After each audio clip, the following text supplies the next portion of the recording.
নাটোরে কর্মরত সাংবাদিকদের সাথে মত বিনিময় করেছেন বিএনপির কেন্দ্রীয় নেতা রুহুল কুদ্দুস তালুকদার দুলু। স্থানীয় একটি রেস্টুরেন্টে অনুষ্ঠিত মত বিনিময় সভায় বিএনপির প্রবীণ এই নেতা বলেন, দেশের স্বাধীনতা পুনরুদ্ধারের সংগ্রামে গণমাধ্যম ছিল অন্যতম অংশীদার। আইসিটি আইনসহ নানা প্রতিবন্ধকতার মাঝেও গত ১৬ বছরে অনেক গণমাধ্যম জুলুমের বিরুদ্ধে সংগ্রাম করে গেছে। তাই ভবিষ্যতে এমন পরিস্থিতি যাতে না হয়, সেজন্য প্রকৃত গণতান্ত্রিক ও জনবান্ধব সরকার প্রতিষ্ঠায় গণমাধ্যমকে ভূমিকা রাখতে হবে বলে উল্লেখ করেন দুলু।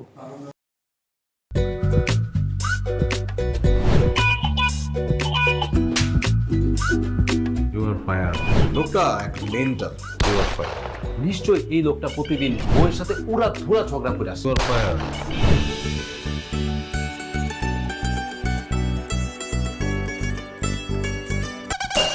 এটা কি? হ্যাঁ, এটা কি পেঁপের জুস নাকি ভাতের মার? করলার জুস আবার কেন? কালকে কেন? ডাক্তার তোমাকে 3 বেলা খেতে বলছে, আমি সেখানে 1 বেলা দিচ্ছি। 3 বেলা করে দিব?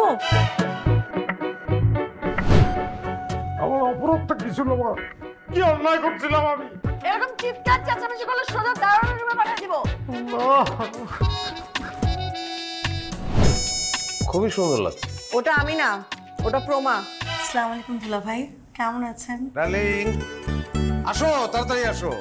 আমার একমাত্র শালি প্রথম বাসায় আসছে। দুলা ভাইকে ভালোবাসিস? জানি না ভালোবাসে কিনা। মা, থ্যাংক ইউ তোমারে এত সুন্দর, এত ভালো একটা বউ জুটায় দেওয়ার জন্য। তুমি এমন সুন্দর, যে কোনো ছেলে তোমাকে একবার দেখলেই প্রেমে পড়ে যাবে। কি ডার্লিং, কফি খাওয়া? আসো ডার্লিং, একসঙ্গে কাজ করি। ও এনজিওর কিস্তি প্রথমবার বিকাশ পেমেন্ট করলেই 20 টাকা ইনস্ট্যান্ট ক্যাশব্যাক।